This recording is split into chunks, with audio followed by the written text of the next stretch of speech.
You've driven past the neon glow of Reno and the glittering casinos of Las Vegas, certain you've seen all Nevada has to offer. But imagine trading the hum of slot machines for the hush of wind across desolate cliffs, where stony sentinels guard secrets older than written history. Picture this: you stand on the rim of a deep canyon at dawn, pale light revealing stone walls carved by hands that vanished thousands of years ago. You expect arid desert sun and tumbleweeds. But here, mist clings to petroglyphs of impossible figures, and every echo feels like a question. Today, we embark on an expedition through Nevada's unsolved ancient mysteries, enigmas that defy everything science tells us. By the end, you'll not only question what you thought you knew about this state, but you'll wonder whether the answers we seek lie buried beneath dunes or etched into canyons, waiting for someone brave enough, or foolish enough, to ask the right questions. It's easy to dismiss Nevada as merely the Wild West, a land of prospectors and pioneers. Yet beneath those legends lies a tapestry of far more ancient tales. Millennia before the Comstock lode sent prospectors flocking, the Great Basin was home to cultures whose footprints still stud remote valleys and mountain slopes. They carved gigantic anthropomorphic figures into cliff faces. They built stone circles that aligned with the summer solstice. They left behind caches of exotic shells and obsidian hundreds of miles from any shoreline. Sometimes it feels like every grain of sand whispers hints of a lost civilization. But here's the twist: despite decades of excavation, radiocarbon dating, and careful tribal consultation, many of these sites refuse to yield tidy conclusions. Their creators remain nameless, their intentions murky. And while some skeptics chalk it all up to weathering, coincidence, or misinterpretation, others whisper of cursed stones and ancient giants. We're about to sift myth from hypothesis, fact from folklore, and trust me, the lines will blur. Before we dive into each mystery, let's set the scene. Picture yourself striding across a high desert plateau, the wind tugging at your hood. Below, basalt walls drop into hidden caves where petroglyphs dance across rock faces like frozen prayers.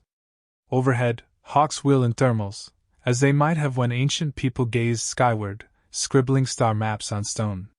And if you listen closely, you'll hear a drumbeat, a steady rhythm that might be the echo of ceremonies held long ago. Now you might ask, why chase whispers in the dust when science demands proof? Because these mysteries are tied to our shared human wonder. They challenge our sense of time and place. They remind us that history isn't neatly bound between two covers. It's a living conversation between those who came before and all of us still seeking meaning. So let's venture onward, beginning with our first enigma, the towering glyphs of the Black Rock Desert, silent guardians of questions we're only starting to comprehend. Picture yourself walking the barren playa of the Black Rock Desert at dawn, pale light stretching across a rolling expanse of alkali flats. Beneath your feet, salt crusts crackle. Ahead, carved into a distant cliff face, loom figures over 15 feet tall, humanoid guardians with wide hips and swirling limbs.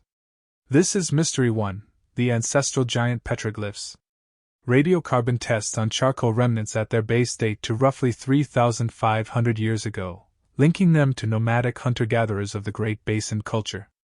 Yet why carve such massive images in such a forbidding place? One camp theorizes they mark seasonal hunting grounds, visual maps to guide travelers across the flats. Another suggests they served as totems, channeling spiritual protection against the harsh elements.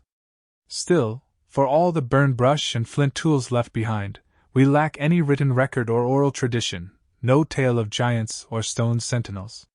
Now, let's be fair, erosion has smoothed some lines, perhaps exaggerating their size. But close your eyes and imagine the scene, drums echoing through the night, shadows dancing across sandstone walls, figures coming alive in flickering firelight. We still don't know why someone hauled stone tools to this wasteland and chipped an entire pantheon of colossal images into the living rock. Transitioning southward, consider Mystery 2, the hidden Stonehenge of Ruby Valley.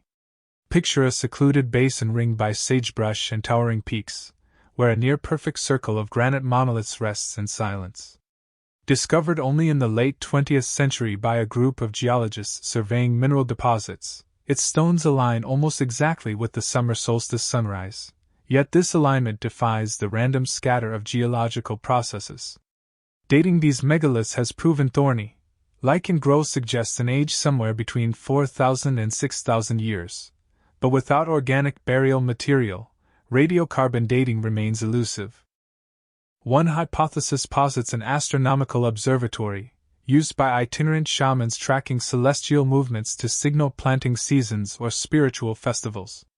Another more skeptical view holds modern fault lines and erosion reoriented the stones by sheer happenstance. But picture yourself standing in the circle's center at dawn. A chill breeze stirs your hair as the sun's first beams slice the horizon, flooding the enclosure. You can almost hear the chants of a lost tribe heralding the new year. We still don't know whether human hands positioned these giants, or if a cosmic joke of geology arranged them in perfect communion. Drifting into the mountains, Mystery 3 calls to us from the depths of Lovelock Cave, where in 1911, anthropologist Mark Harrington uncovered baskets sealed for over 1,000 years, filled with duck decoys, sandals, and woven nets.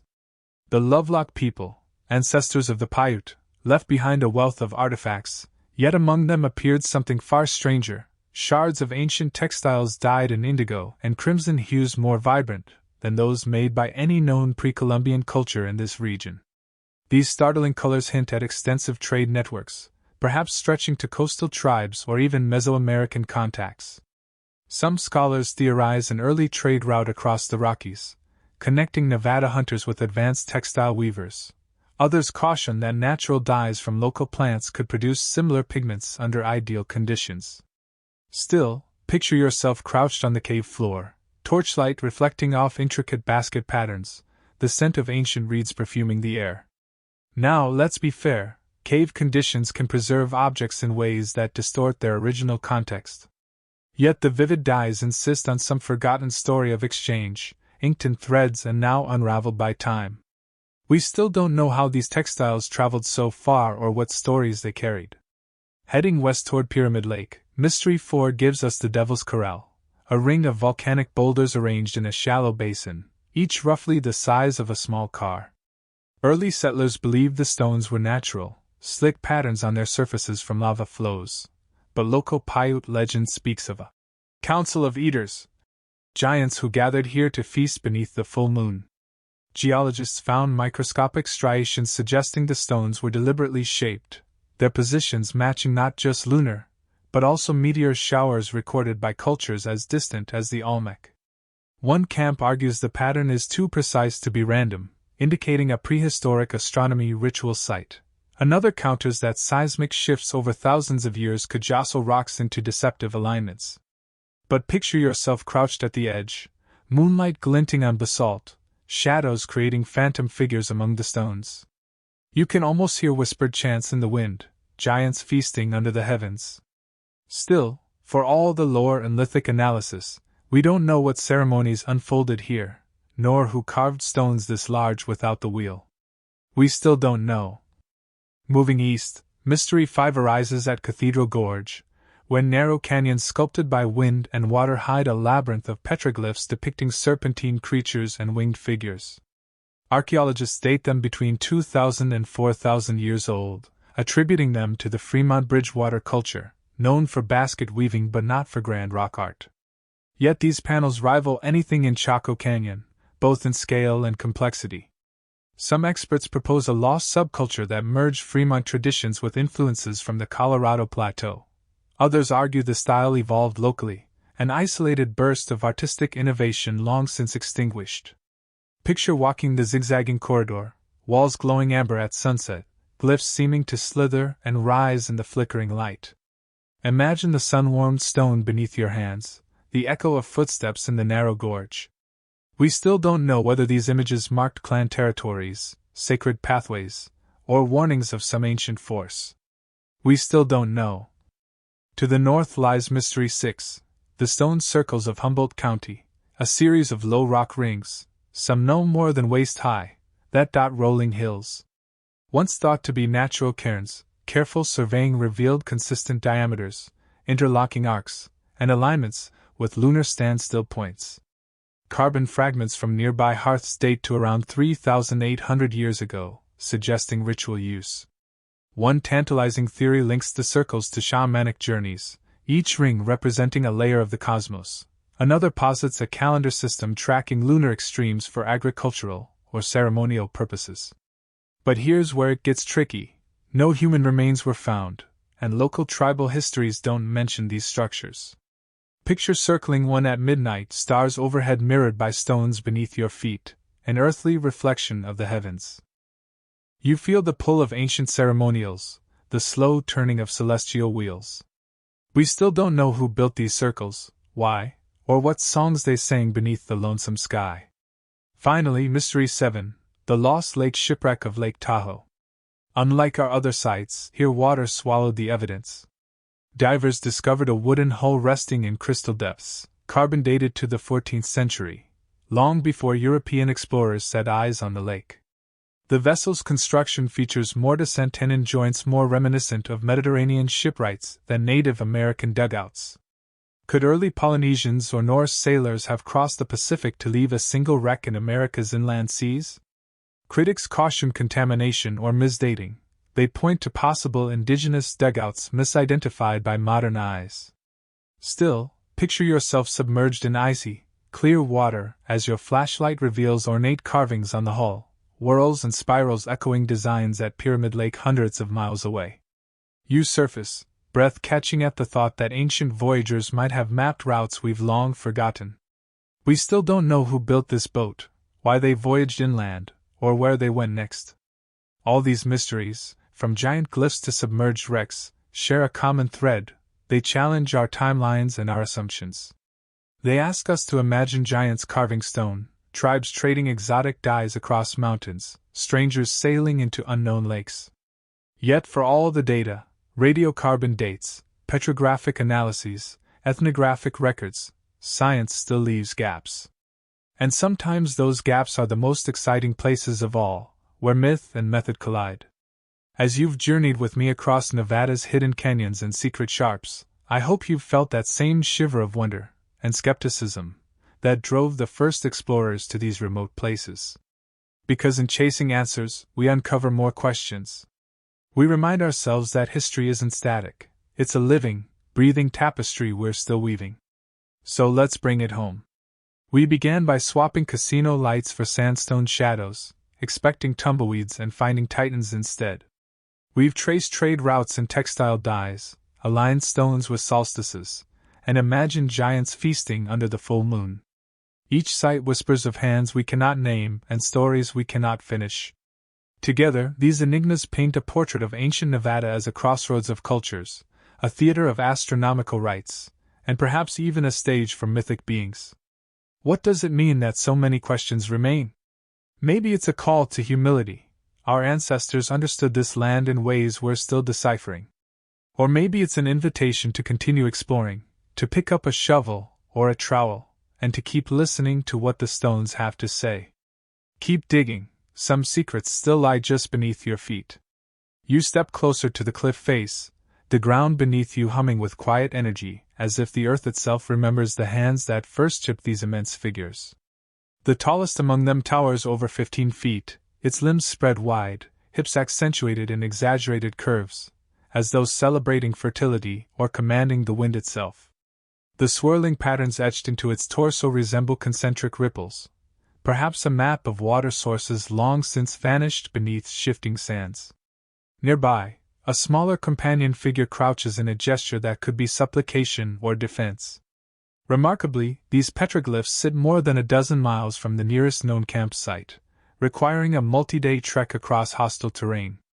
Archaeologists recovered charcoal fragments from hearths at the base of the cliff, and radiocarbon analysis pegs them at roughly 3,500 years old, centuries before the Shoshone or Paiute would enter these valleys. The mystery begins with that anomaly. Why carve such monumental images in a place seemingly chosen for its isolation? One theory suggests these giants marked a sacred boundary, a warning to rival bands to keep their distance.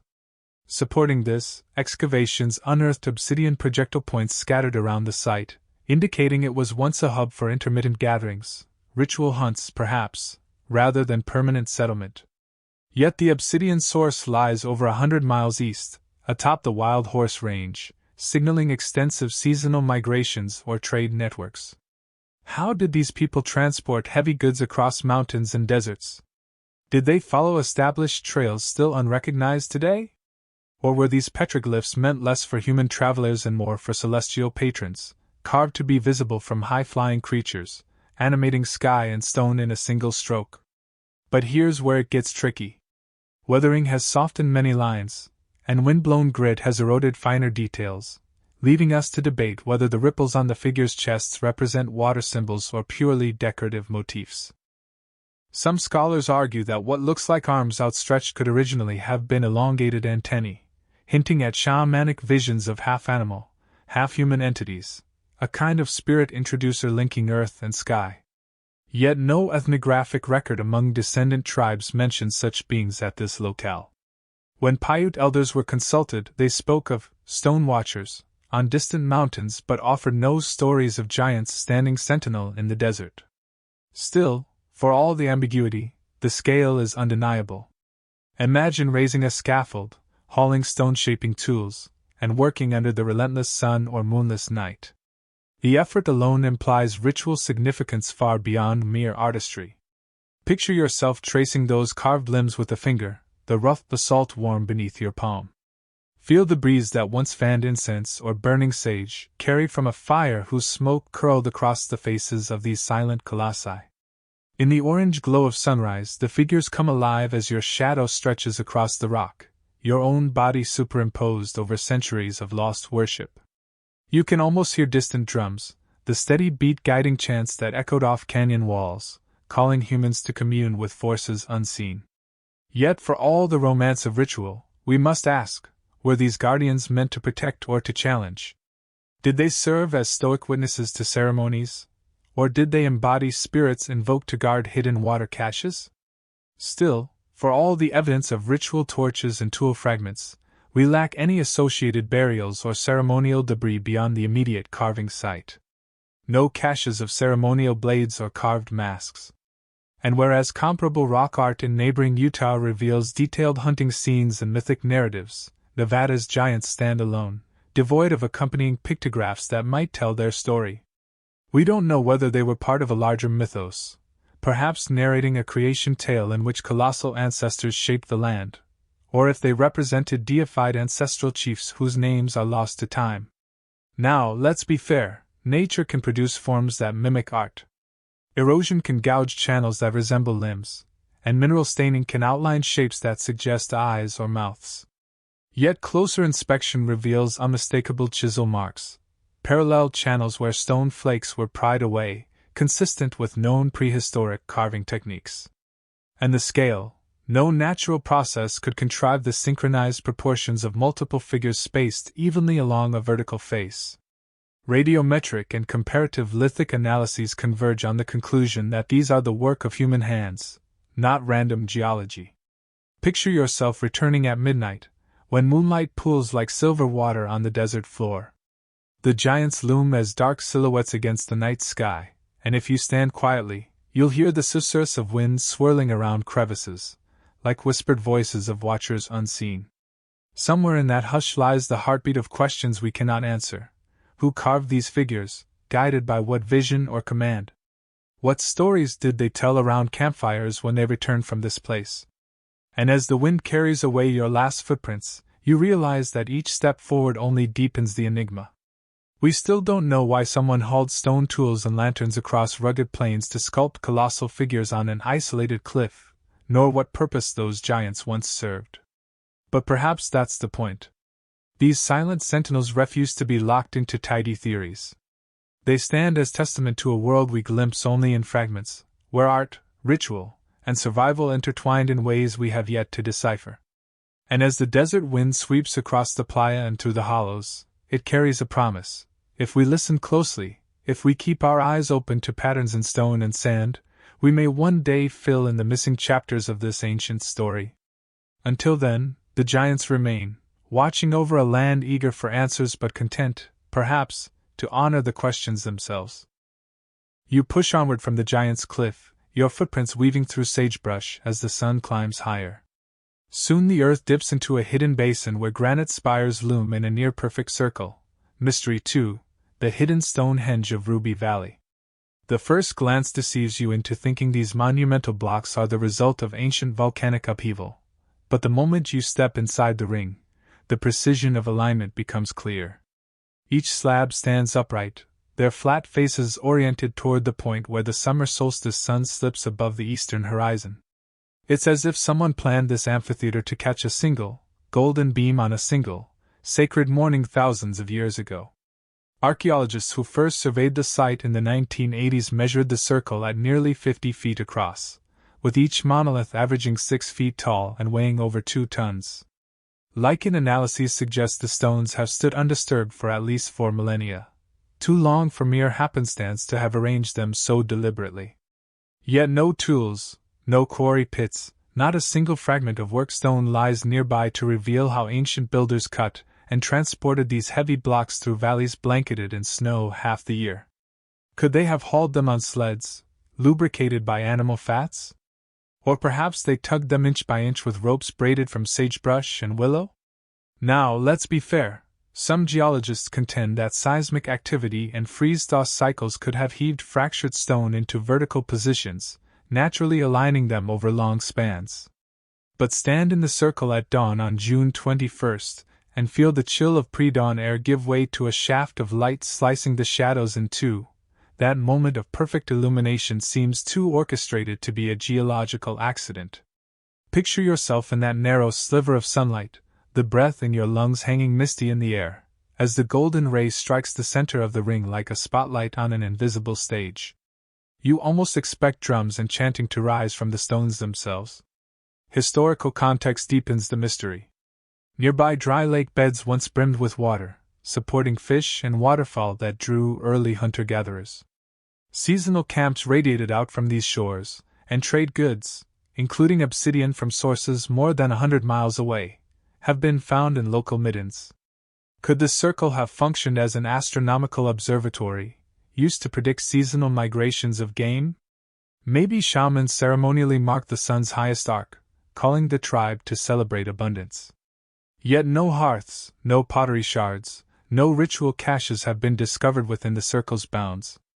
Only scorched earth rings just beyond the stones hint at fires whose smoke might have curled around ceremony's edges, mingling earth and sky. But here's where it gets tricky.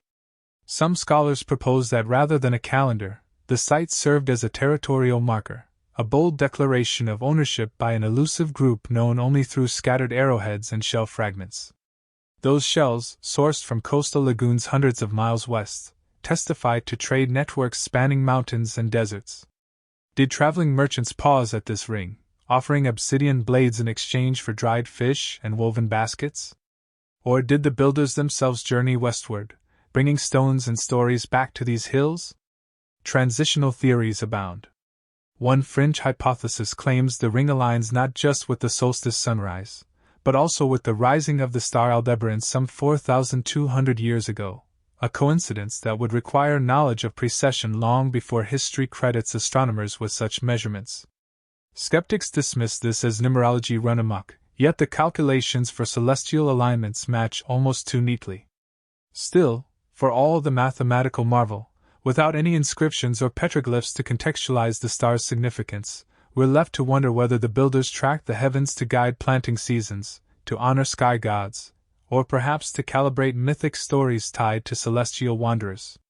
Picture yourself running your palm along the cold surface of a monolith, feeling ridges where dirt has eroded but tool marks remain faintly visible, the faint chisel strokes of a craftsman shaping stone for a purpose you can almost grasp. Imagine the hush of dawn broken only by the cry of a meadowlark, the stone ring bathed in pastel light as birds wheel overhead. You sense the presence of those long-vanished watchers, their breath mingling with yours, their rituals echoing in the silence. And you can't help but wonder, where did they learn these celestial secrets, and why did they choose this isolated valley over every other place? Still, for all the site surveys, alignment studies, and tribal consultations, no legend among the western Shoshone or northern Paiute mentions a sun circle here. Oral histories speak of spirit lodges on distant mountains and predator spirits in sage flats, but never of standing stones marking the path of the sun. Could the memory have faded over centuries of upheaval? Or was the circle built by a precursor culture, wiped away or assimilated by later tribes, leaving behind only the stones themselves as whispering witnesses? Now, let's be fair, nature occasionally produces arrangements that hint at intention. Erosion can sculpt shapes that seem carpentered, and seismic jolts can tilt stones into vertical positions. Yet only human hands could carve flat faces, chisel edges to uniform thickness, and position such heavy blocks in a near-perfect circle. Geochemical analysis confirms the granite comes from a ridge 5 miles to the north, indicating purposeful extraction and haulage. And the solstice alignment is off by mere minutes, a precision you'd expect from devoted observers rather than random chance. Imagine impromptu scholars 1,000 generations later, huddled in flannel jackets, counting minutes until that still point of alignment. They clear leaves from the ring, set up tripods, and calculate azimuths, just as the original builders once swept dust from their own tools and whispered incantations to mark the turning seasons. The circle remains, a silent record of human wonder and inquiry. We still don't know who erected the hidden Stonehenge of Ruby Valley, for what ceremonies or calculations it was meant, or how its builders mastered both stone and sky in a landscape that offers no easy sustenance. Yet every dawn and dusk, the site continues its ancient dialogue with the sun, inviting each new visitor to stand in its center and ask the same timeless question: how far did human curiosity reach in ages before our own? We still don't know. Picture yourself crouched over the cool floor of Lovelock Cave as the beam from your headlamp dances across walls darkened by centuries of smoke and shadow. Mystery 3 begins here, in this hidden grotto nestled beneath basalt cliffs, where baskets sealed for over a millennium revealed astonishing clues, textiles dyed in indigo and crimson more vibrant than those any Great Basin hunter-gatherer should have produced. Radiocarbon dating of carbonized goosegrass fragments embedded in woven sandals pins human activity here to between 1,200 and 2,000 years ago, long before the Paiute legends took shape in this arid landscape. Yet those startling colors suggest connections not just to nearby valleys, but to cultures as distant as the Pacific coast and even Mesoamerica, an audacious web of exchange that stretches our understanding of ancient Nevada. Archaeologists first descended into the cave in 1911, uncovering tightly coiled duck decoys remarkably lifelike in shape and balance. But amid feathers and reeds, they found something truly inexplicable: fragments of cloth dyed a shade of crimson rivaling cochineal textiles from ancient Mexico, and indigo fibers that matched no known local plant source. Chemical analyses performed in the late 20th century detected trace compounds used in prehistoric Andean dyeing techniques, raising the possibility of transcontinental trade or parallel developments of extraordinary sophistication. Some scholars propose a coastal trade corridor, dugout canoes hugging the shoreline, trading shell and salt for obsidian and highland feathers before goods made their way inland along river routes. Others caution that native plants like wild indigo, Baptisia spp., could yield similar pigments under unique soil conditions, suggesting the dye mystery may be a triumph of local ingenuity rather than long-distance commerce. But here's where it gets tricky. The cave's sealed chambers preserved organic materials in unparalleled condition, while nearby rock shelters, exposed to wind and rain, yielded only bleached fragments and nondescript pottery shards. This discrepancy fuels debate. Did the Lovelock people deliberately seal the cave as a ritual repository, burying their most prized possessions for safekeeping? Or did a sudden cave-in, perhaps provoked by seismic tremors, trap their belongings until rediscovery centuries later? Oral traditions collected from Paiute elders speak of a hidden house, where the ancestor spirits stored sacred objects, yet they make no mention of foreign dyes or carved decoys, as if those treasures fell outside the scope of remembered lore. Transitioning to trade networks, consider this: obsidian blades found deep in the cave trace chemically to quarries more than 100 miles east, near the High Rock Canyon. Combined with the textile evidence, the Lovelock assemblage paints a portrait of an itinerant people, seasonal travelers who braved mountain passes and desert washes to exchange goods, stories, and perhaps spiritual knowledge. Did they convene here at Lovelock Cave to celebrate union between disparate bands, weaving cloth as an emblem of alliance? Or did they bring back exotic fabrics as status symbols, flaunting dye secrets jealously guarded from outsiders? Now, let's be fair. Extended chemical analysis of soil samples in nearby regions has failed to replicate the indigo compounds found in the cave textiles, lending credence to the long-distance trade theory. Yet skeptics argue contamination during excavation or sample mixing could explain anomalous readings. And when a follow-up expedition in the 1990s failed to locate the precise strata where the indigo fibers lay, due in part to earlier caving in, some researchers questioned whether the initial dye tests were conclusive or simply tantalizing anomalies that spoke more to our desire for mystery than to hard evidence. Picture yourself tracing the weave of a basket, your fingers brushing over fibers still robust after 1,000 sunrises and sunsets.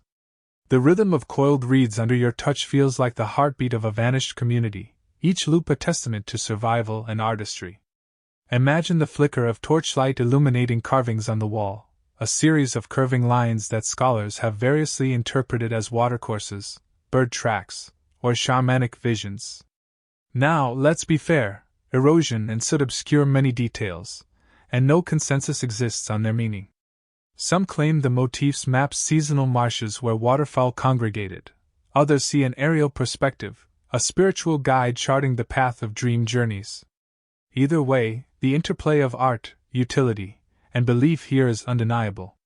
Still, for all the preserved artifacts and evocative wall markings, Lovelock Cave yields no skeletal remains beyond a handful of isolated bones, limiting our ability to reconstruct diet, health, or even the people's genetic origins. Did they cluster here only seasonally, feasting on migratory birds and tule root, then dispersed to upland camps for summer hunts?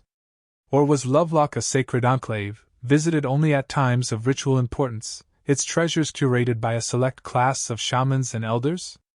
We still don't know which seasons brought the busiest activity, nor how they communicated with distant communities whose goods appear here in striking color. Imagine standing at the cave's mouth as dusk settles, the desert wind carrying the scent of sage and hearth smoke. From within comes the faint echo of dripping water, a steady metronome marking the passage of centuries.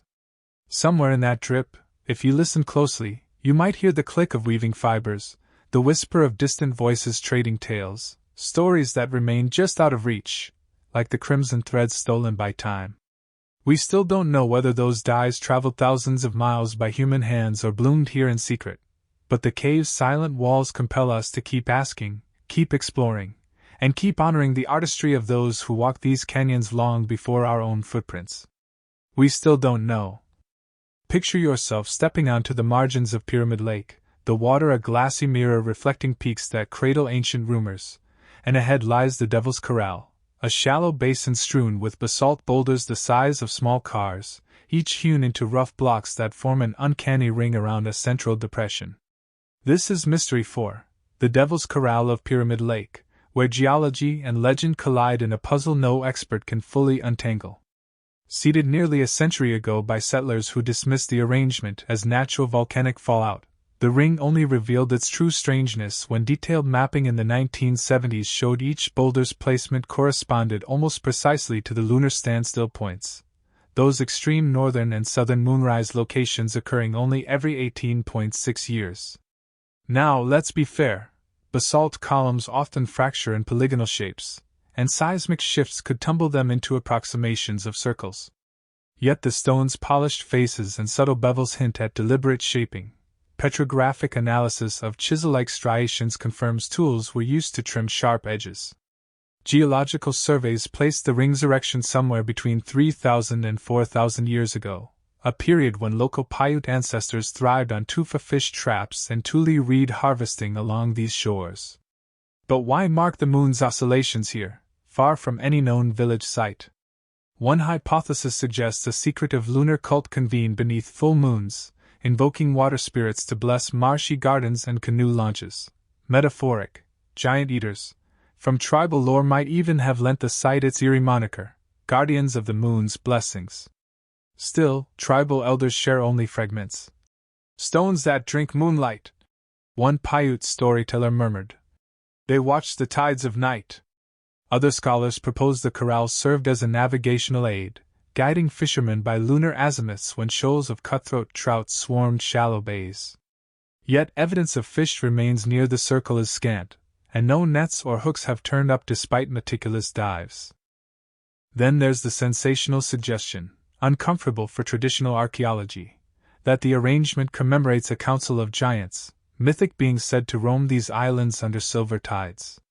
Could the boulders stand as petrified chairs, witnesses to convocations between earth and sky? Imagine yourself at the center of that stone ring on a moonrise, cold air pressing against your skin as a dim arc lifts over the horizon, casting elongated shadows across the basin floor.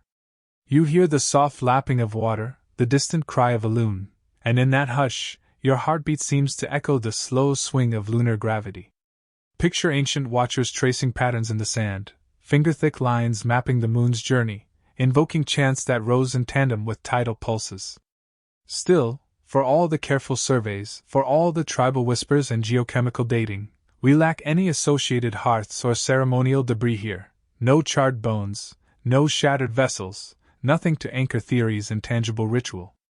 We don't know who shaped these stones, what prayers they offered, or whether the ring ever moved to mark new celestial alignments as the sky shifted through millennia. And yet, the Devil's Corral endures, a lunar calendar carved in basalt and bound to the rhythms of earth and moon, reminding us that some mysteries are meant to be circled again and again, their answers revealed only in the space between rock and shadow, and in our own lingering wonder. We still don't know. Picture yourself winding through the narrow slot canyons of Cathedral Gorge as the afternoon sun slants through sandstone fins, illuminating a hidden gallery of rock art that seems to pulse with ancient energy. Here lies Mystery 5, the serpentine petroglyphs of Cathedral Gorge, where walls etched with undulating serpents and winged humanoids stretch for nearly half a mile under ribbed stone vaults. Archaeologists date these images to between 2,000 and 4,000 years ago, attributing them to a little-known offshoot of the Fremont Bridgewater culture, a group celebrated for their basketry but not for monumental rock art. Yet these panels rival anything in Chaco Canyon for sheer scale and intricacy, as if a forgotten artist fused local traditions with cosmic visions. Careful mapping has recorded over 1,200 individual glyphs, serpents coiling in loops up to 20 feet long, bird-headed figures brandishing staffs, and geometric symbols that echo petroglyphs found only hundreds of miles away in Utah's canyonlands. Radiocarbon dating of tiny charcoal deposits in adjacent hearths pins human activity here to circa 1500 BC, long before the earliest pueblos. Soil samples revealed traces of red ochre pigment used to accentuate some carvings, while microscopic analysis of soot embedded in cracks suggests fires burned regularly to illuminate the canyon recesses, perhaps for ritual dances or secret councils. Multiple theories vie to explain the serpentine winged motifs. One argues they depict a mythic creation legend, where feathered sky serpents transformed barren rock into life-giving springs, a narrative preserved only in silent stone.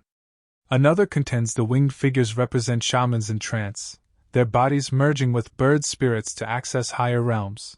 The serpents, in this view, symbolize underworld forces they sought to tame. Yet a more controversial hypothesis sees astronomical charting encoded in the curves. The coils align with the Milky Way's arc, and the winged beings mark solstitial risings of key constellations. Still, without any written record or associated artifacts naming celestial bodies, skeptics caution that pattern-seeking may have imposed modern ideas onto ancient art. Now, let's be fair, erosion and wildfire soot over centuries have blurred many lines, making precise interpretation difficult. Some glyphs appear layered, suggesting successive generations added to earlier panels, one culture building atop another's sacred canvas. But when you stand in the narrow corridor at sunset, dusty light filtering through slender slits, the serpents seem to writhe, their carved jaws eager to spring from stone. Imagine trailing your fingers along sinuous grooves, feeling the cool rock give way to faint ridges left by stone tools. Can you sense the hush of voices chanting, the walls humming with the weight of stories passed in darkness? Beyond the art, context deepens the enigma. Nearby canyon overlooks once hosted seasonal bighorn sheep hunts, and obsidian blades traced to sources in Oregon show this corridor lay on a crossroads of trade and migration. Did hunters pause here for rites of passage, marking transitions from youth to adulthood under the gaze of stone serpents? Or did itinerant shamans convene at solstices to record visions gleaned in dreams? Tribal elders among the Paiute today recall only scattered memories of stone snakes at distant gorge mouths, little more than half-forgotten fragments of oral history. Still, for all the documented panels, charcoal dates, and geochemical traces, we lack any associated burials, ceremonial caches, or clan symbols to anchor the petroglyphs in a clear cultural narrative.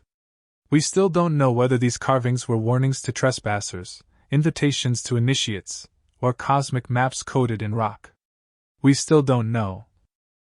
Picture yourself standing atop a windswept knoll in Humboldt County as the late afternoon sun gilds rolling grasslands, and there, scattered like oversized beehives, are Mystery 6, the stone circles of Humboldt. Dozens of low rock rings, some barely waist high, others tall enough to conceal a crouching person, dot the hills in patterns that defy random cairn theory. Surveyors logged consistent diameters of roughly 20 feet each, interlocking arcs that hint at a grand design.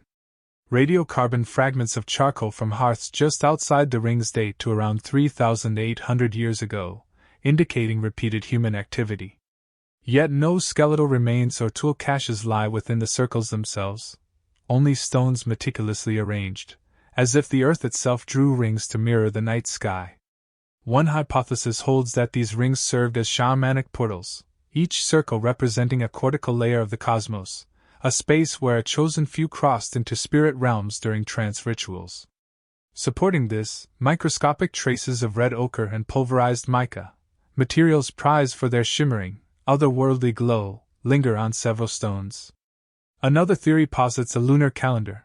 The arcs align with the moon's extreme rising and setting points over its 18.6-year cycle, effectively marking time in a landscape devoid of trees or obvious landmarks. But skeptics counter that wind and frost heave could slide stones into approximations of these alignments, and without inscriptions or accompanying artifacts, linking circles to precise astronomical functions remains conjectural.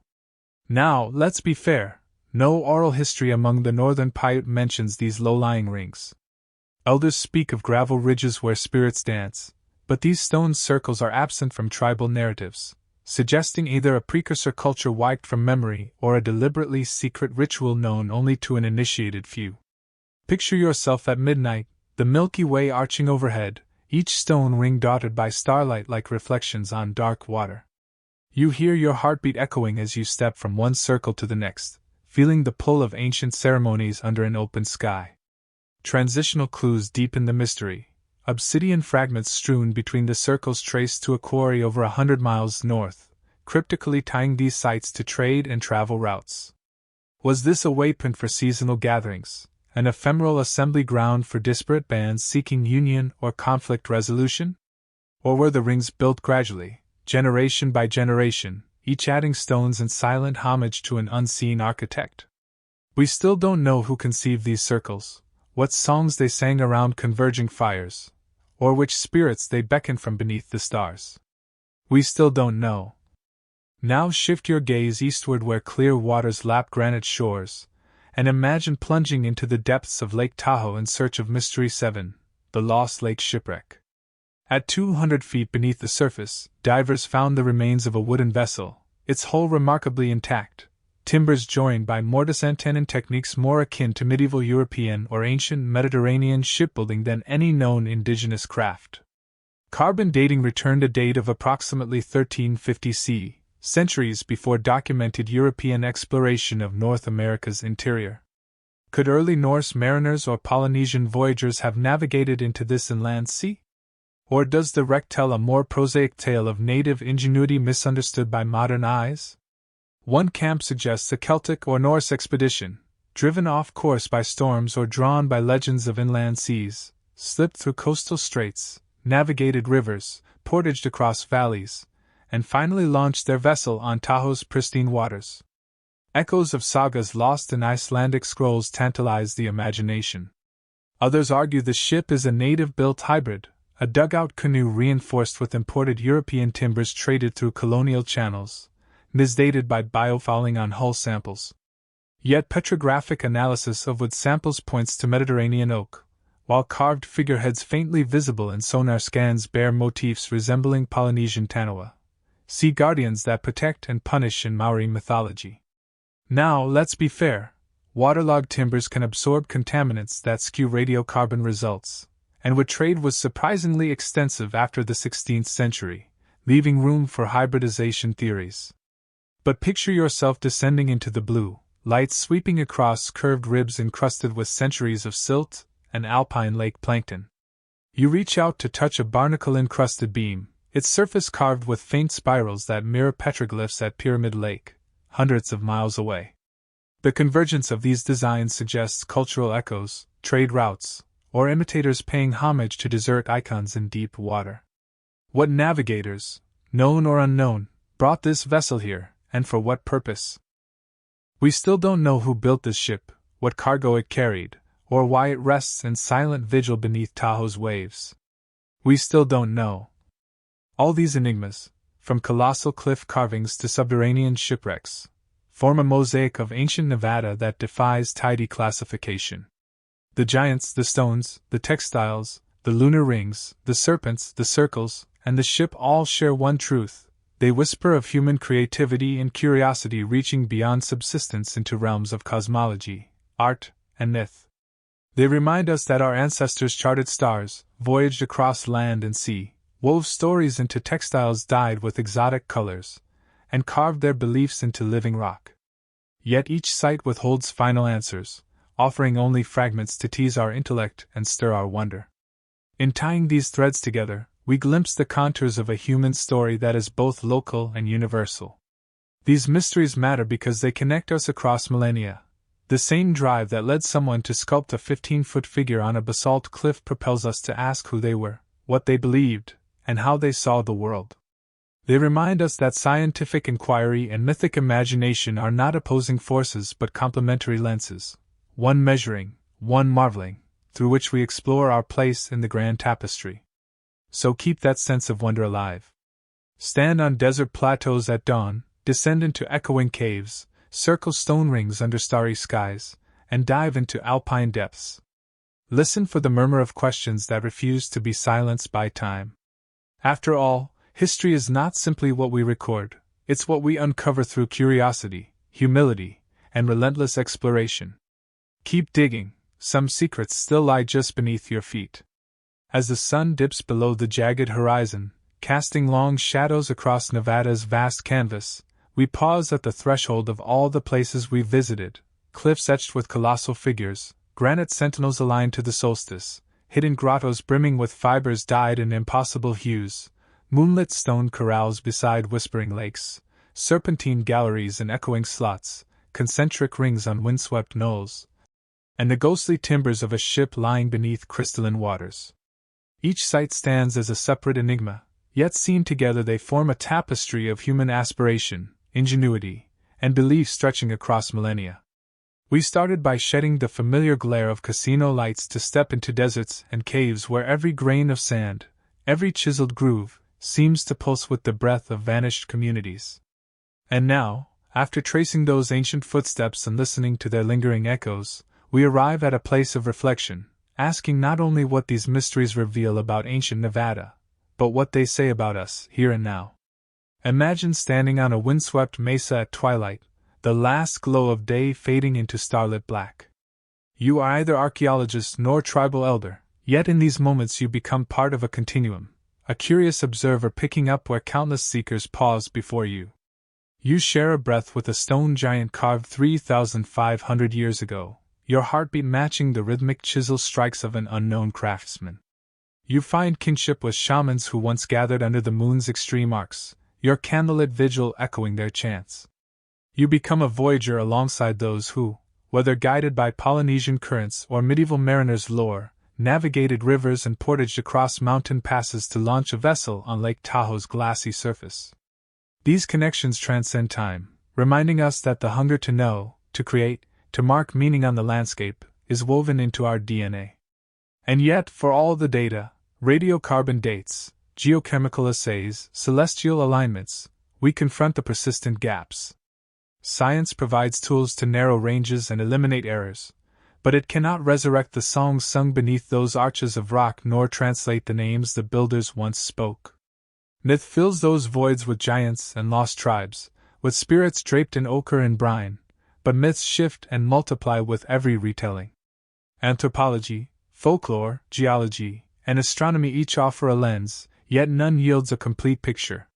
Perhaps that is the truth these sites wish to teach, that uncertainty is not a failure of knowledge but an invitation to wonder. When we admit we do not know, we open space for imagination, for discovery, for the next generation of seekers to wield technologies we cannot yet dream of. Take the ancestral giant petroglyphs, towering forms carved on an isolated cliff face. Archaeologists unearth charcoal and flint, cataloging tool marks with painstaking precision, yet they never find a quarry or camp that explains why someone chose that particular precipice. Tribal elders speak of stone watchers, but offer no tales of giants. Here, the promise of revelation clashes with the stubborn silence of desert wind and carved stone. Similarly, the hidden Stonehenge of Ruby Valley challenges seismic skeptics and astronomers alike to untangle human intent from geological chance. When the summer solstice sun cleaves the circle in two, some see pure coincidence, others hear the faint echo of a Sun King's proclamation. Whether shrine or boundary marker, the circle compels us to pause at dawn and feel the cold beam that once guided ancient eyes. Lovelock Cave's indigo threads and coiled decoys beckon us into a vault of preserved memories, where plant fibers betray connections to distant coasts or to undiscovered native dyes. Science traces compounds, but the colors refuse to yield their stories. They defy expectations of insular desert cultures, hinting at web networks of exchange, perhaps even ideological exchanges that transcended language. At Devil's Corral, basalt boulders ring a shallow basin in sync with lunar extremes, yet yield no charred bones or carved masks, leaving us to imagine midnight rites under silver tides. In Cathedral Gorge, serpentine glyphs ride beneath sandstone vaults, merging underworld and sky in a single mythic dance, yet never speak their names. Humboldt stone circles mark cosmic horizons or portal thresholds, or both or none, depending on which theory captures your ear. And the Tahoe wreck waits in silent vigil beneath its surface, its timbers carved in unfamiliar joints, its story torn between the whispers of far-traveled mariners and the ingenuity of indigenous builders. What unites these mysteries is less a single culture or chronology than the universal impulse to anchor belief, identity, and curiosity in the very earth beneath our feet. In every age, humans have sought to measure the heavens, record myths in stone, mark gatherings with monuments, preserve treasures in hidden vaults, and embark on voyages that defy known boundaries. These acts are the primal grammar of being human. And when civilizations fade, it is these markers, stone carvings, ceremonial circles, shipwrecks, that speak most eloquently of lives lived with wonder, ritual, and ambition. There is a lesson here for our own time. We live in an age of rapid information, where satellites chart every inch of the globe and algorithms predict human behavior. Yet, in the shadowed canyons of Nevada, the deepest contours of history remain unmapped. These ancient mysteries remind us that the planet still holds secrets, and more importantly, that the act of discovery is not merely academic, it is a profound communion with those who came before. When you stand before a petroglyph that predates the Parthenon, or circle megaliths older than Stonehenge's earliest phases, you grasp how fleeting a single human lifetime truly is. You see that your questions are echoes in a canyon of millennia, and that the canyon's stone walls answer only with silence. And so we arrive at the emotional heart of this journey, this shared human story. These sites matter not because they confound scientists or fuel fringe theories, but because they bind us to an unbroken thread of wonder. In every carved line, every aligned stone, every dyed fiber, we find a mirror reflecting our own desire to be remembered, to be significant, to speak across time. The ancients of Nevada did not know our names, our technologies, or our languages, but they understood the pull of sky and earth, the communion of community and ritual, the solace of mystery. They left behind fragments, glyphs, circles, textiles, ship timbers, not as puzzles to be definitively solved, but as invitations to dialogue. As night envelopes the desert, and stars wheel overhead in silent arcs. Imagine returning to any one of these sites. Stand in the half-light where petroglyphs loom into relief, lie in the center of a stone circle while the Milky Way gleams above, or drift in freezing lake waters beside a sunken hull. In those moments, you become part of the continuum, a thread in the tapestry woven by countless hands.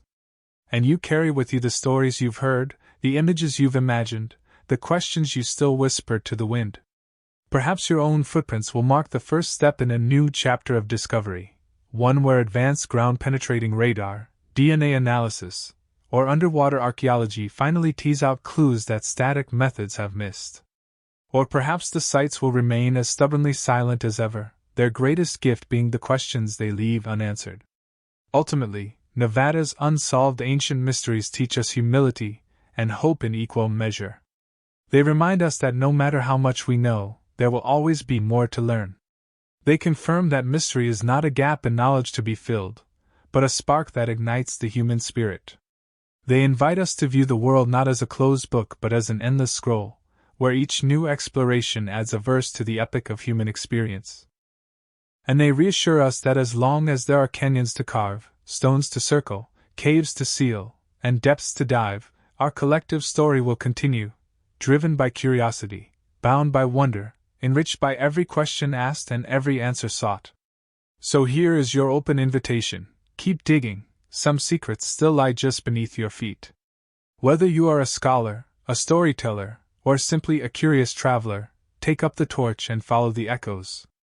Let the petroglyphs guide your gaze skyward, let the stone circles beckon your feet to dance between past and present, let the cave fibers whisper of distant shores, let the moonlit corral stir your sense of awe, and let the sunken ship remind you that sometimes discovery happens where you least expect it, beneath calm waters, under layers of silt and time. The ancients of Nevada carved their questions into stone and buried their stories in caves and waters. Now it is our turn to carve ours into the future, knowing that the wonder we leave behind may one day be the spark for generations yet unborn. Keep digging, some secrets still lie just beneath your feet. As twilight yields to night, and the desert's temperature drops, you feel the hush settle over every ancient site we've visited, a quiet born of millennia, where stone and soil remember hands and feet long gone. In that hush, the stories we've traced, the giants on basalt cliffs, the solstice stones in Ruby Valley, the dyed textiles in Lovelock Cave, the lunar corral at Pyramid Lake, the serpent carvings in Cathedral Gorge, the cosmic rings of Humboldt, and the ghost ship beneath Tahoe's waves, merge into a single, resonant chord of human curiosity. We began this journey expecting clear answers and instead found questions that deepen the mystery, beckoning us to look again, with fresh eyes and new tools. As you stand beneath the vault of stars, you may realize that the true revelation isn't hidden in any particular alignment or artifact, but in the act of exploration itself. Each hypothesis, whether geological, anthropological, or mythic, offers a lens through which to view the past, yet none can fully contain it. The most profound discovery may be our own willingness to embrace uncertainty, to honor the intersections of fact and feeling, analysis and awe. These ancient Nevadan landscapes teach us that history is not a static record, but a living dialogue between the earth and every generation that treads its surfaces. So let this be our final invitation: return to those silent canyons, dusty basins, and glassy lockshores with open minds and open hearts. Let the petroglyphs speak to your imagination, let the circles align your gaze with unseen rhythms, let the textiles tempt you into trade routes of the mind, and let the shipwreck remind you that journeys can cross the boundaries of the known world. Above all, carry forward the humility that these mysteries demand, an understanding that sometimes the most enduring monuments are not carved in stone but etched into our collective wonder. Keep digging, some secrets still lie just beneath your feet.